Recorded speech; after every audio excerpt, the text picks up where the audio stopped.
New York, originally settled by the Dutch, it started as a city of immigrants and is still the place where people all over the world come for a new life. New York's busy atmosphere, where hundreds of things can happen at once, is the perfect environment for change. The stock markets can rise and plummet in a day. A restaurant can flourish or fail depending on the review of one critic, and a banker can make a career change to become one of the most well-known chocolatiers in New York City. This is her story, and the story of how a life can change in the most diverse city in the world. Joan Coukos is the owner and head chocolatier of Chocolat Moderne, a very successful chocolate shop in Manhattan. Well, I think that we have a lot of characteristics that make us stand out above chocolate shops all over the whole country and all over the world. However, she did not start out this way. Until October of 2001, Joan Coukos was a high-end worker in one of New York's prestigious banking firms. She had a comfortable career and good pay, but her real passion was in food. I'm from an ethnic family. My family's Greek. We were always talking about food and excited about the food we were eating. And when I became older, I became very interested in French culture and French food. I basically taught myself how to cook using Julia Child's cookbooks. And by the time I was an adult, eating in fine restaurants, both here and in Europe, became a big part of my entertainment. Coukos was working at the J.P. Morgan Bank when she took a vacation to Brussels, Belgium. On the plane ride over, I was reading about a famous young chocolatier in the In-Flight magazine who was changing the face of chocolate. And even though I had nothing to do with chocolate before in my life, I was a banker at that time, I just saw that this was going to be a new trend that was going to ignite the chocolate market in the United States, having really high-end chocolate made by artisan chocolatiers who had their own visions and were bringing new things to chocolate. When the plane landed, she decided to follow up on this idea. And I just said to myself immediately, this is something I want to check out when I'm in Brussels. And before I even made it to his shop to try his chocolates, I walked into an antique market and I saw antique chocolate molds for the first time, and I said, this is like a sign that everything's going to be about chocolate from now on. So I actually bought 2 molds and said I'm going to go home and teach myself how to make chocolate, and if I ever lose my job, I'll be able to make something with my hands. After Joan's trip to Belgium, she wanted to make chocolate a bigger part of her life. She investigated different methods of making chocolate and decided to give it a try herself.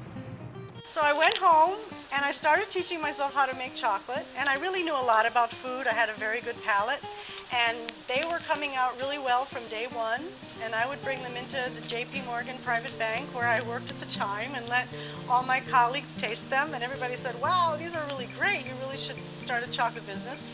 And a few months later, I was laid off, and I decided, well, I will start my chocolate business, and that's really how it started. Coukos made chocolates in her apartment until she felt she had developed enough skill to show her new passion to others. After her colleagues encouraged her to start a business, she decided to give it a shot. And I started networking like all the time with people in the food industry and the chocolate industry. And in New York City, you can find everything you want, basically. So I started making a lot of contacts that were professional contacts in the food industry, and they told me about another new chocolatier who was starting a business here, who was having a very special class for master pastry chefs, which I was not, of course, that was going to be taught by a top French chocolate expert. And so by being a good networker from being in banking for 20 years before this, I got to get into the class. I mean, I had to pay for it, it was an expensive class. But it was like 4 days of doing nothing but coming in and learning how to do an entire production run of bonbons. So that was sort of like, finishing school, because I'd been like doing it at home, kind of in isolation, and now I was seeing how real professionals do it. After attending classes on how to be a successful chocolatier and business person, Joan was ready to open up shop. She purchased a small area in which to start her factory and got to work. And in fact, when I did take that chocolate class, it was held at the new offices of this other artisan chocolatier in a building 3 blocks from here very similar type of space, an unusual space for a factory, you know, an upper floor of an office building in Chelsea. But I could see how it would work, and I felt safe being in, you know, the middle of Manhattan versus maybe in an outlying area because I lived in Manhattan. So I knew that, quite frankly, as a single woman, I was single at that time, I knew I'd be working late hours, and I wanted it to feel easy and safe to get back and forth from work. So that's why I said, well, I want to try to stay in a location like this too.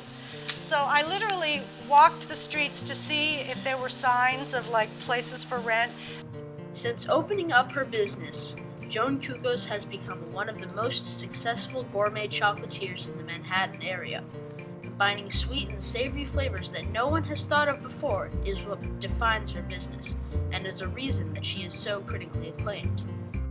We just won the Sophie Award, which is the top award from the specialty food industry for Best Chocolate at the Fancy Food Show, which is the most prestigious food trade show that has exhibitors from all over the world. So why did I get the Sophie this year? I got the Sophie Award for the Lime Moderne bar. One of the things that I've been known for from the very beginning is putting interesting flavors that are unexpected to most people, except to me, with chocolate, and having them work really well, be really delicious, be really well balanced with all of the other elements in the confection. This is a bar that has butter toffee in it. Basically, butter toffee is butter cooked with sugar. And the toffee has been flavored with the essential oil of lime. I always love citrus with chocolate, and I like to try non-traditional citrus fruits with chocolate. A lot of people grew up eating chocolate-covered orange peel, which I love, so it's not the biggest stretch in the world, but still, people do find this bar unusual, but then they taste it and they love it. Because of her ingenuity, passion, and aptitude for entrepreneurship, Joan Coukos was able to follow her dreams and gain a job that she loved. From being a high-end banker to an amateur chocolatier to a full-blown factory owner, Joan always kept her goals in mind and always took advantage of the opportunities available to her. She attended local classes, rented out buildings, and hired local design firms to help support her business. All of these things and more were possible because Joan Coukos lives in the beehive of human activity and change that we call New York.